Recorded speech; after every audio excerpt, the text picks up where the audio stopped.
Over the last 5 or 6 years, we've seen and heard more about how African Americans feel targeted by police. But this is the result of a relationship that's been simmering over decades, now coming to a boil. There have been bad relations between the black community and the police department going back to really the 1940s. Reggie Jackson is a Milwaukee historian. He says fear of police from the African American community can be tied in part to the longest tenured Milwaukee police chief, Harold Breyer. In the 1960s and early 1970s, when Harold Breyer became the police chief, that made the situation probably even worse. He was known as a person who wasn't friendly to the black community. His officers made it known that they didn't really care for black people. Over, what is it, 50, 60 years. Claiborne Benson is the executive director for the Wisconsin Black Historical Society. He points to the killings of Dontre Hamilton, Derek Williams, and Ernest Lacey, and the exoneration of those Milwaukee police officers involved as a reason why the community has distrust in law enforcement. These are people losing their lives right here in front of me. I mean, I can see with my own eyes. Today, African Americans make up a disproportionate amount of arrests in Wisconsin. The latest data shows they account for 22% of arrests, despite only making up less than 7% of the total population. Simply because our racist. Sylvester Jackson works with ex-incarcerated people organizing. He says he had at least 20 unprovoked interactions with police in his life. I felt it had to be something deeper than just my skin.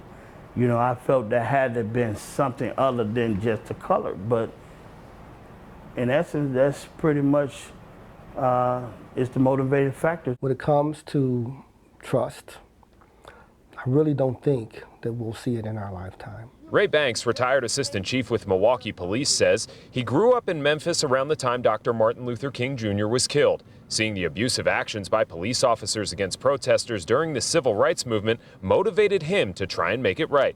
Always wanted to make sure that people knew that we were not all bad and that I was one of the good ones. But that hasn't been easy for this African American cop, trying to bridge the gap between law enforcement and community, and vice versa. I would go to a community meeting and I would pour my heart and soul out, about things, and people wouldn't believe me.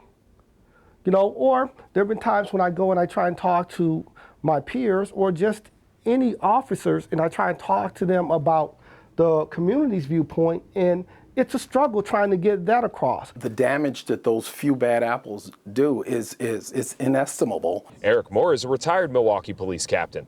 Out of the uniform, though, he says he's felt the same nerves of being an African-American man pulled over by police. So if I'm traveling somewhere else and I get pulled over, I'm sure I'm experiencing the same thing that person alluded to. Both Banks and Moore do admit implicit bias does exist in the department. Do you think that there are officers who are fearful of black people, and that's where...